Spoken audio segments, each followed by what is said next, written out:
Okay, hopefully you're still hanging in. I know this is a lot of material. The next special product that we're going to look at is either the sum or difference of cubes.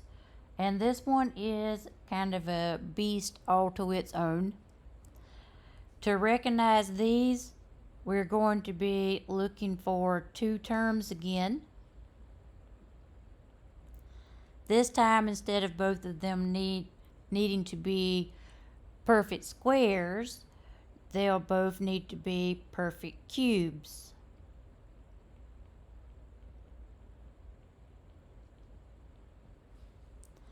So remember, a perfect cube is when a number's been multiplied times itself 3 times. Like 1 times 1 times 1 is 1, 2 times 2 times 2 is 8, etc. So we have a little mnemonic device that we can use to do the sum and difference of cubes. Once we recognize that we have a problem where it's one expression cubed plus a second expression cubed, first we want to identify A and B. So A is always going to be the cube root of whatever the given A cubed is, and B is going to be the cube root of whatever the given B cubed is. And once we know those, we can fill in the A plus B, and then we can use this mnemonic sofas. I'd rather be laying on the sofa than factoring this cube, to get the trinomial that goes with it. The first S means that we're going to square whatever we found out A was. O stands for opposite sign. F is find the product. A is always positive. And the last S is square B. Alright, so let's look at the first problem, x cubed plus 8. The first thing we need to do, the general form is a plus b, a squared minus ab plus b squared. So we need to know what a is and what b is. So a is going to be the cube root of x cubed. And same idea as a perfect square. For a cube, I want to know what did I have to multiply times itself 3 times to get x cubed. So I would need to multiply x to the first times itself 3 times to get x cubed. For b, I want to know what did I multiply times itself 3 times to get 8, and that is 2. So I know that a is x plus b is 2. Now we're going to square a. A is x, so x times itself is x squared. Opposite sign, so since it was a plus b, we get a minus. Then we're going to multiply a times b, so that's x times 2 is 2x, always positive. And last, we're going to square b. So in this case, b is 2. 2 times 2 is 4. So this is my factorization. And even with this, you can check your answer and make sure that your factorization is correct, because in the previous lesson, we learned how to multiply a binomial times a trinomial. So you can multiply x plus 2 times x squared minus 2x plus 4 to make sure you get the original back. All right, let's look at the second one.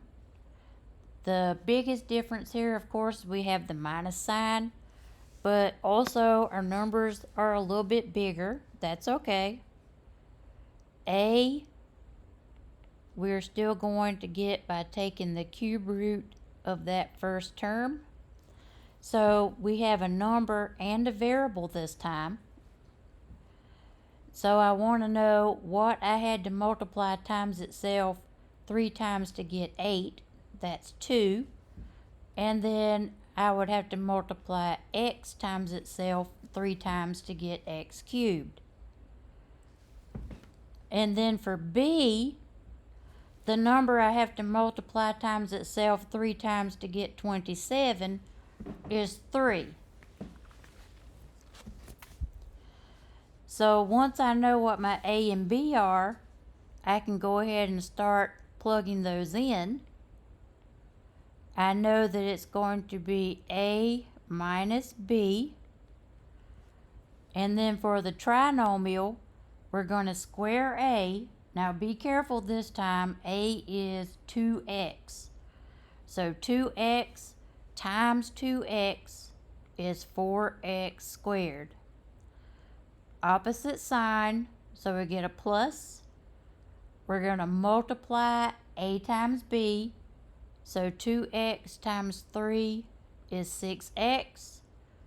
Always positive. And then last, b squared, so 3 times 3 is 9. So that gives me my factorization. Alright, the next thing here in the notes is a general factoring strategy that you can look at when problems are all mixed together and aren't nicely sectioned off for you into the different kinds. This is a strategy that you can use to go through and try to determine what method you're going to need to use. So in the first box, if the given problem has 2 terms, which means it's a binomial, the things that you could be looking at is a difference of squares, a sum of difference of cubes, or it could just be a GCF problem. If we have 3 terms in the given polynomial, then trinomials, we learned that we can do trial and error. If a is equal to 1, we can do factor by grouping if a is not equal to 1. And you can also check to see if you're dealing with a perfect square trinomial. If we have 4 terms, then we know that we're pretty much looking at factor by grouping.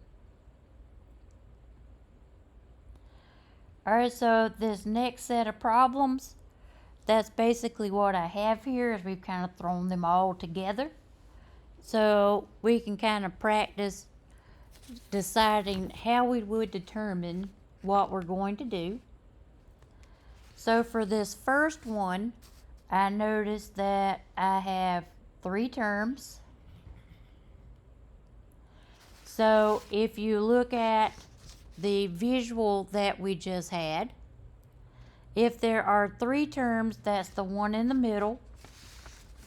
Well, this one's not going to be a perfect square trinomial because the first term is 2x squared and 2 is not a perfect square. So that's out.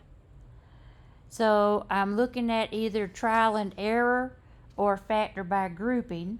And I notice here that a is not 1. So that means that I'm going to attempt factor by grouping here. So if I'm going to do factor by grouping, we start out by determining a times c. So in this case, a is 2, and c is -4, so I get -8.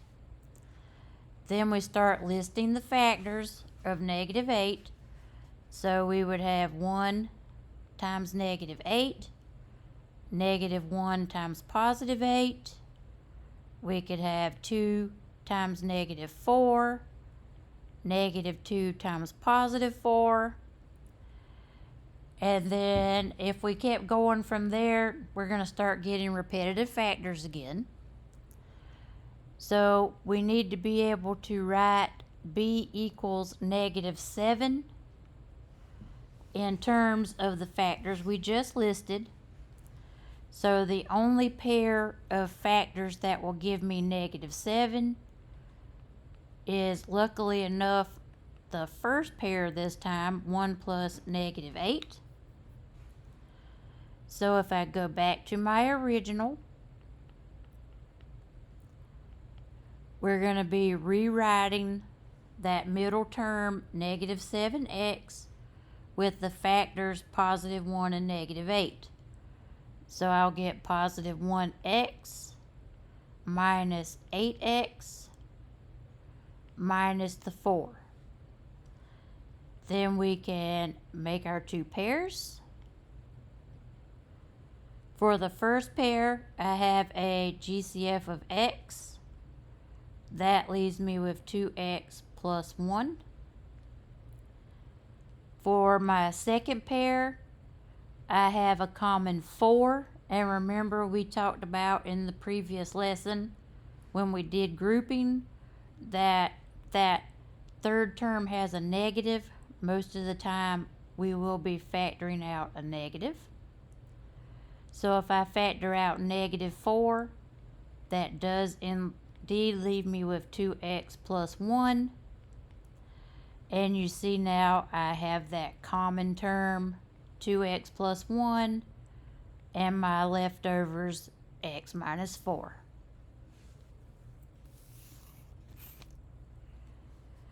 Alright, for the second one, we also have 3 terms.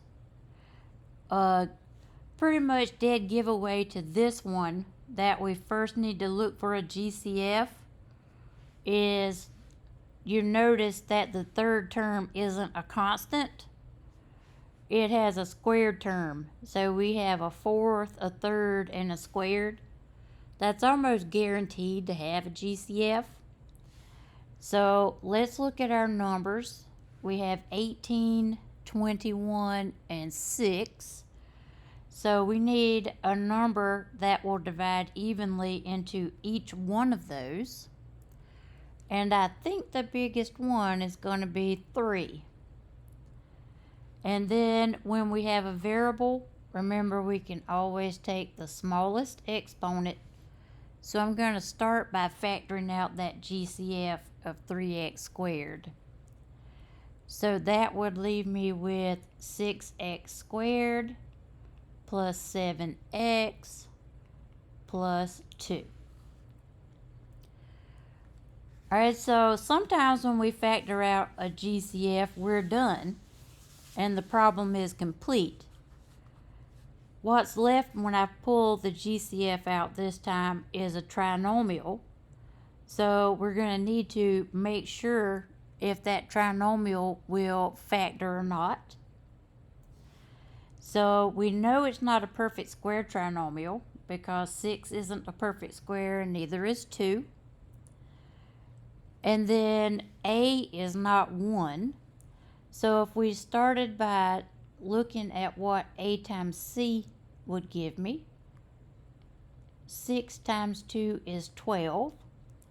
And if I list the factors of 12, we'd get 1 times 12, 2 times 6, 3 times 4, and they'd start over after that.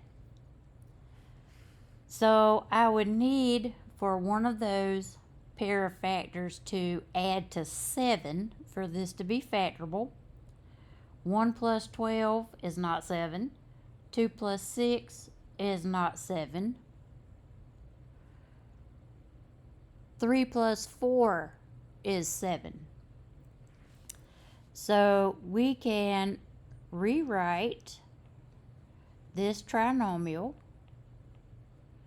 as plus 3x plus 4x plus 2.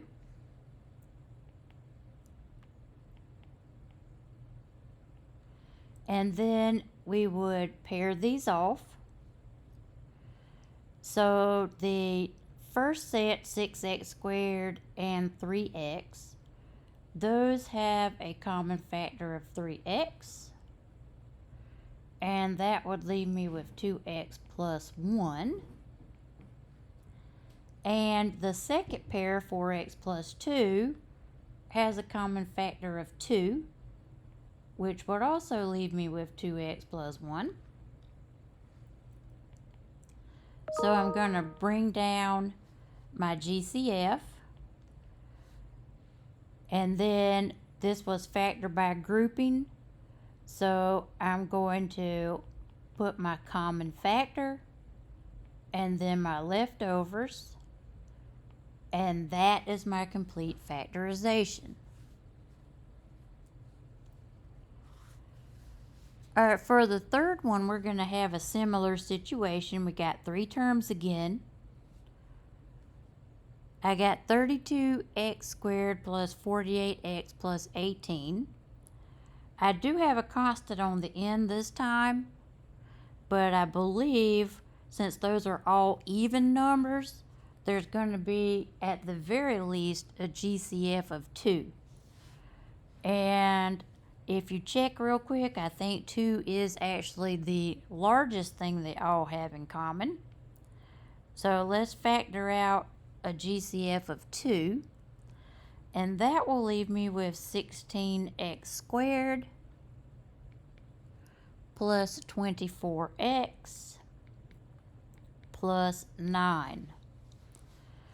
So just like in the previous problem, we need to check this remaining trinomial. And if you notice this time, the first term, 16x squared, is a perfect square. And the last term, 9, is also a perfect square. So if we check, a in this case would be 4x, because 4x times itself would give me 16x squared. And b would be 3, because 3 times 3 is 9. And then the middle term would need to be 2 times a times b.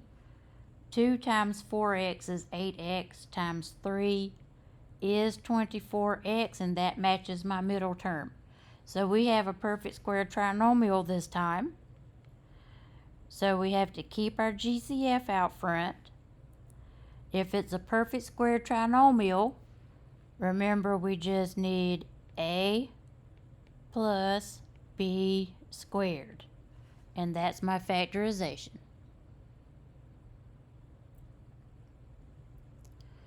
All right, for number 4, I have 4x cubed minus 32x squared y plus 64xy squared. Again, that's probably a good indication of a GCF. So let's look at the numbers first. 4, negative 32, and 64. Well, the GCF can't be the 32 or 64 because 4 isn't evenly divisible by them. So it's going to be 4. And then all 3 terms do not have a y. So there can't be a y in the GCF. All 3 terms do have an x, and the smallest one is x to the first. So my GCF here is 4x. So if I factor that out, I'll be left with x squared minus 8xy plus 16y squared.